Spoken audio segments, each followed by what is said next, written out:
Hi, I'm Christy McDonald, and here's what's coming up this week on One Detroit.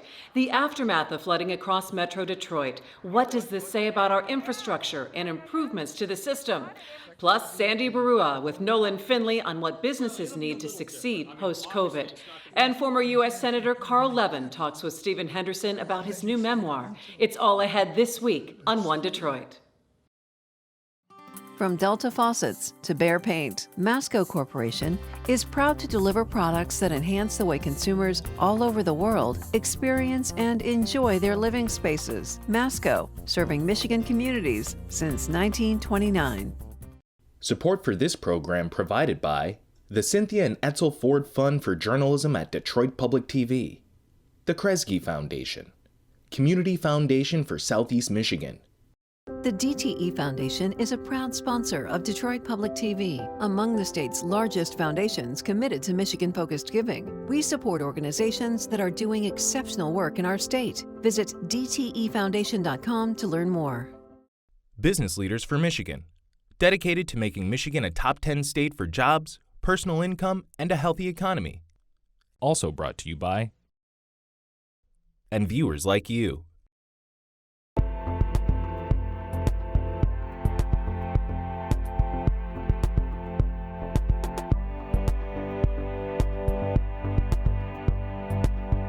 Hi there, and welcome to One Detroit. I'm Christy McDonald. Thanks for being with me this week.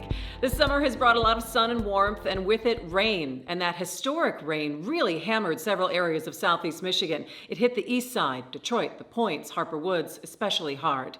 The cleanup and damage assessment takes a lot of work, as does the problem solving that comes next. How to prevent this type of damage from historic flooding that seems to be increasing with frequency. And what changes do we need in our infrastructure? Bill Kubota has the story, along with our partners at BridgeDetroit. Plus, this week, the first in-person Detroit Policy Conference since COVID. Nolan Finley catches up with Detroit Regional Chamber CEO Sandy Baruah, and he talks about what businesses need to succeed now. Then, stories from the U.S. Senate. Michigan's longest-serving Senator Carl Levin talks with Stephen Henderson about his new memoir. And you can head to Belle Isle Aquarium again. It's all ahead this week on One Detroit. And we're starting with the cleanup that continues on the east side from historic flooding and the long-term plans for infrastructure solutions. One Detroit's Bill Kubota has more. June 26th, they knew it was a hard rain gonna fall, but not that much. Vehicles stranded on streets, freeways, basements, catch basins for sewer water. In 2014, we got a 4.5-inch rainstorm, and many of our basements flooded. And I was told it was a once-in-a-100-year event. And then a week ago Saturday, we got 6 inches, something nobody could have imagined. Well, how high did it come up in your basement? Foot and a half, maybe? Yeah. It flooded and receded. But everything got damaged with mold and flood. And people had to rush and get it out because it was moldy. How much water do you have in your basement? We don't have it anymore, and I don't know how much water we had in because by the morning it was gone when I looked at it at 8 o'clock in the morning. But all of our tubs, so you can see, There's water damage on these comic books. every single one. And some of these were from my father when he passed. So this is my husband and father's collection, and they're ruined. They're not collector's grade anymore, are No. It's asinine. You know, and if you look up and down these streets over here in Harper Woods, you'll see how much stuff people have lost. We lost at least $5,000 worth of items. And, you know, I still got to go in my basement and tear out about that much of the wall all the way around because it's a finished basement and replace it. Turns out a Detroit pumping station lost power. But why and for how long? 8 to 10 inches of water in your basement, it don't make sense. The city need to do something about that. Harper Woods need to get on them and do something about it. The city of Detroit. Olivia Lewis has been covering the story for our partner, BridgeDetroit. Why couldn't the system handle all this water? What did you learn about that? Right. So we've been told over and over again by the city, by the water department, that the sewer system is actually 100 years old in Detroit, and that it's only built to sustain 2 or 3 inches of water a day, whereas Detroit received almost 7 inches of water over the course of 1 weekend. In the midst of the cleanup, parts of Detroit's east side had bad tap water. Here's Bernita Bradley a few days after the flood in the Morningside neighborhood. Yeah, I didn't know till Tuesday evening, and we had been drinking the water all day Tuesday. It's then she gave it a close look. Yellow, murky, sediment of some sort. The city posted a boil water alert.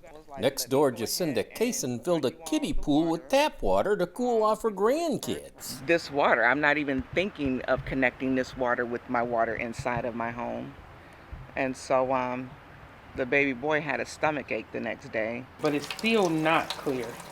It started out like it is now, which is this right here. So it started out a little murky, and you can see the little substance floating in it. Bradley's hot water tank ruined, waiting to install a new one. So I think people were assuming that it was our hot water tanks, because most of our hot water tanks are out. And so we were thinking it might be rust from that or something sitting or something. But then when you turn on the cold water, it's the cold water and hot water. There's this mass flooding, then you have murky water. They must be connected, right? The city has repeatedly said that they're not connected, that it's due to old pipes, but I don't know that Detroiters really believe that. It doesn't seem like they do. The questions that were being asked, and when we relay those questions to the water department, they've said that they're not related, but I guess it's hard to conceive that a massive flooding issue like this happens and then the next day people have brown water out of their taps. Oh, it's getting clear. The city is given an all clear for tap water, but all this resurfaces lingering water and sewer concerns. It got worse through the years that they don't clean the sewers. When I ride my bike, we as neighbors clean these sewers here and there. They're always plugged. When I ride my bike, I take my foot and clean the church sewers. What happens in Detroit doesn't stay in Detroit. Grosse Pointe Park. The overflow filled the streets and led itself inside a hot yoga studio. Outside, another surprise. So what happened to your planters? Well, I'm not sure. I think the water took them away. Surging water's doing some streetscape debeautification. Washed away. Which brings us back to that pumping station, the Connors Creek station run by the Great Lakes Water Authority. I'm standing at our Chapaton pump station at 9 Mile and Jefferson. Macomb County Public Works Commissioner Candace Miller said her sewage pumps were dangerously overworked when Connors Creek had its problems. And one of the reasons, is because of what happened, which we still don't understand, at the Connor Creek pump station. The Great Lakes Water Authority serves most of Macomb County, and Miller wants an investigation. If there was any human error as well, by not getting into the plant and flipping on the generator or whatever happened there, we need to know. A couple of weeks later, the chain of events still not exactly clear.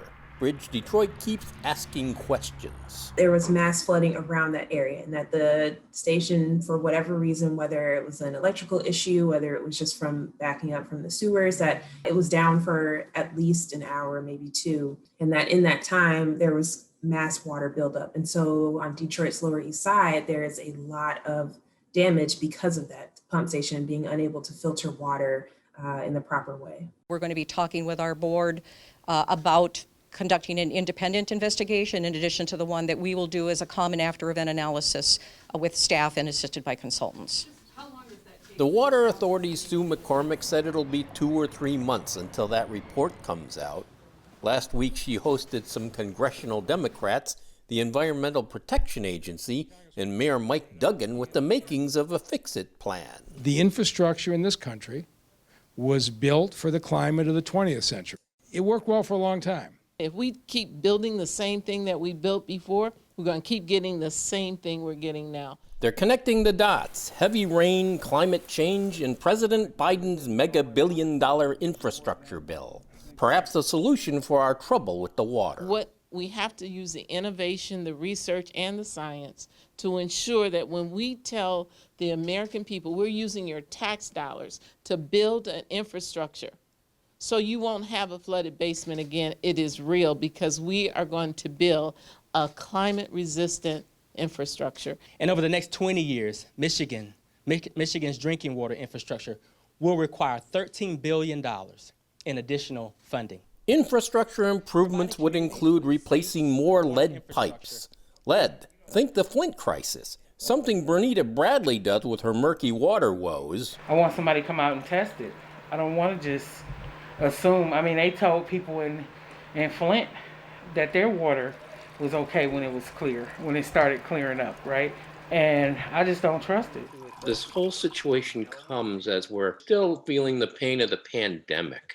Detroit had so much loss during the pandemic, and then to come in to this summer of 2021, and now there's massive flooding where there's new financial burdens that are extreme. It kind of feels like, why does this continue to happen? And how do we think about who's in charge and how to talk to our leadership to make sure that they're understanding what we need as residents? Guess what happens in Michigan? It rains, and it's going to rain again. And the next time, we need to be better prepared. Whether it's climate change, whatever's causing all of these high-intensity rains, we think we can do better. Maybe we can't do better, but let's at least know that that's the best that we can do. This week, the Detroit Regional Chamber held the Detroit Policy Conference, the first in-person policy conference since COVID. It was a chance for business owners, nonprofit leaders, and policymakers to get together to talk about where the city is headed. Detroit Regional Chamber CEO Sandy Baruah caught up with One Detroit contributor Nolan Finley to talk about the biggest issues facing local businesses as we move through the pandemic.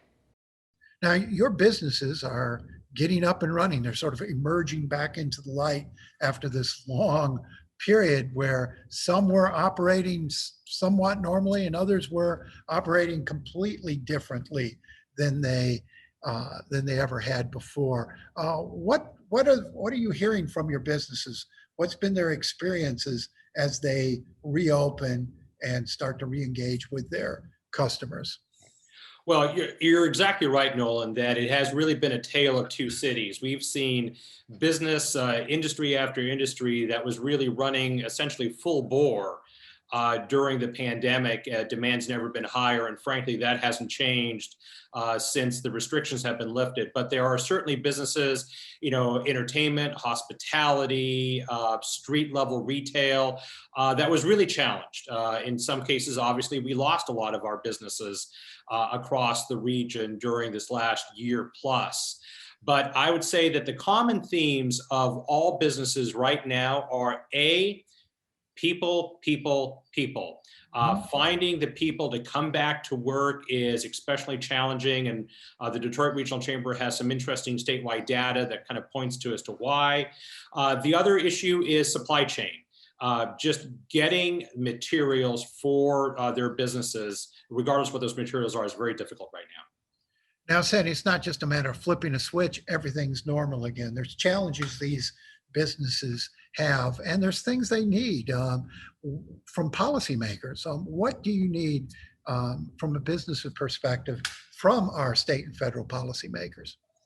Well, certainly, policies that help encourage people who may currently be on unemployment to leave the unemployment rolls, to come back to work, and we have some policies pending in Lansing right now that would help do that. That's certainly one thing that would be really, really useful. Another thing that we have pending in Lansing right now, the Detroit Regional Chamber is trying to get a PPE tax credit for businesses, for those businesses who have spent a lot of money buying PPE for themselves, for their customers, can get a tax credit on that because the state actually collected sales tax on all those items throughout this last year, almost and a half now, and the governor doesn't seem to be inclined to sign that. So we're having a little bit of a discussion with her right now.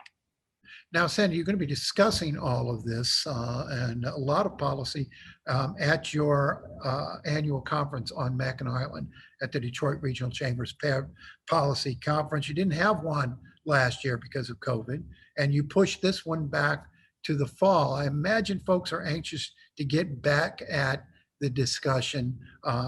You expect this conference to be as we've been accustomed to? I know One Detroit's been up there the last several years with you all. Do you expect this to be a normal conference?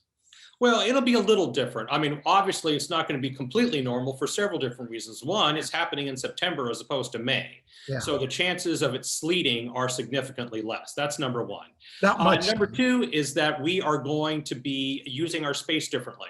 We're going to be doing more of our events outside. We're going to be taking advantage of the Grand Hotel's new pool house, which is absolutely gorgeous. And, so we're going to see a shift in how we use our space. We're also going to use a little bit more video than we normally do. So we might have, say, a fourth panelist on one of our main stage sessions that might come in through video. So we're going to see a few differences. And obviously, one of the big differences is that we're going to curtail attendance. We're going to limit, and we've already limited and stopped registrations at 1,300. And the themes, what are you looking? I mean, we've had this sort of crazy year we've lived through, and it's changed a lot of things. Has that affected your planning and the things you'll be talking about up there? Oh, absolutely. I mean, we can't go through this year that we've gone through and not have that as the major theme of the conference. So our conference chair this year, and we're incredibly fortunate for multiple different reasons, is Wright Lassiter, the CEO of the Henry Ford Health System. So he and his statewide CEO committee set the theme, which is rebuilding a healthy Michigan. And that doesn't mean just our personal health, although that's a major component of it, but that also means the health of our communities, the health of our economy. And so that's going to be the theme of, how do we rebuild that, and how do we rebuild that stronger than we had before, and how do we become more resilient, especially on these issues regarding, preparing for the next pandemic. Detroit Public Television and One Detroit will be partnering up with the Detroit Regional Chamber to cover and air the Mackinac Policy Conference this September. Watch for more details, and of course, head to onedetroitpbs.org. Retired U.S. Senator Carl Levin holds the distinction of being Michigan's longest-serving senator. The stories, his experiences, and the history he helped shape are now all in a new memoir called Getting to the Heart of the Matter. He sat down with Stephen Henderson on American Black Journal to talk about his life and career, from attorney to Detroit City Councilman to U.S. Senator. So I want to start with, of course, talking about this wonderful memoir you've written, but I want to start sort of specifically with the idea of your career. For so many of us in Michigan, you are synonymous with the word senator. You're the first person I ever remember associating with that word. And that says a lot, I think, about how long you did the job and how much of an impression you made in that job. So I want to go back, though, to your decision to do that job. I mean, you were the president of the Detroit City Council. And then you decided you wanted to be a U.S. Senator. What was it about the Senate that attracted you to run that year? A good elected official sometimes is going to do some things which is unpopular, as a matter of fact. But in his or her judgment, it's for the common good, and it's necessary. And it's his obligation or her obligation, I believe, to do what he or she believes in conscience is best for his city or for his state or his country. And so what I found when I was in local government in Detroit is that too often the federal bureaucracy would just, we'd be told by elected officials, we can't do much for you. You got 10,000 vacant HUD houses sitting there vacant in your neighborhood, maintained by HUD, as eyesores. They're not being boarded up. They're not being taken care of. There they sit, helping to destroy my town's neighborhoods. And when I went to my elected officials, too often I was told, well, the problem isn't with us, it's with the bureaucracy. They're handling this. This is a federal agency decision. And so I actually went to Washington believing that Congress should have the obligation of overriding regulations by federal agencies. It was actually part of my platform. It was called legislative veto, kind of an obscure thought in a way, but I believed in it because of our very disastrous experience with HUD in Detroit. And so that kind of was one of the driving forces. And so you get to Washington, and as I say, you have an incredible and very long career there that takes you, it seems like, to lots of different ideas and places. But talk about those early years in Washington. Well, I focused on two things right away. One was the oversight responsibility, which I've just tried to describe. And I believe Congress has the responsibility, and it's one of its major responsibilities, to oversee the operations of the federal bureaucracy. The other thing I wanted to do was to focus on an area that I knew very little about, and that's the military. That's the security of our country and how the military operated, and to learn more about something I had not experienced personally because I had never served. And I wanted to fill in that major gap and to really understand the importance of the military, where it may be wasteful, for instance, and that also occurred in the military. But also I also gained a huge respect for our military leadership and the people who serve us. And you develop an incredible expertise on the military. While you're in the Senate, you also develop some real expertise on foreign relations and do a lot of important work in that realm. Tell us how that developed, what interested you in that realm. Well, it's when you decide whether or not to send people to war or authorize it, you're making the most important decision that you can make. There is no more significant decision than putting our men and women at risk and doing what we have to call upon their families to do. And so when you finally, gain that understanding, you have to take it seriously.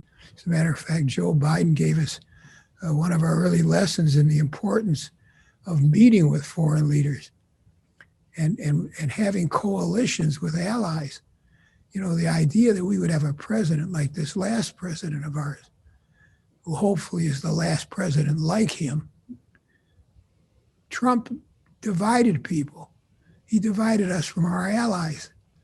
And my gosh, if we're going to be in a more secure world, you got to work with allies and people who have similar points of view, who believe in democratic government, hopefully. And there's threats to that which have taken place. Did you ever imagine that we would see in our time something like we saw on January 6th, where the building where you worked for decades in Washington was literally under attack from Americans? I wasn't surprised totally that those kind of people exist. And I also was not surprised when they lost, because there's some real strengths that this country has that we've proven over the years. And we've got to stand for those strengths in the world. And one of the things that this new president is so strong at is working with other countries to rebuild the values that internationally we've got to stand for if the world itself is going to be safer. And that is going to do it for One Detroit this week. We're going to leave you with a look inside the Belle Isle Aquarium because great news, it is reopening July 16th. Enjoy getting out and about this weekend. We will see you next week for One Detroit. Take care.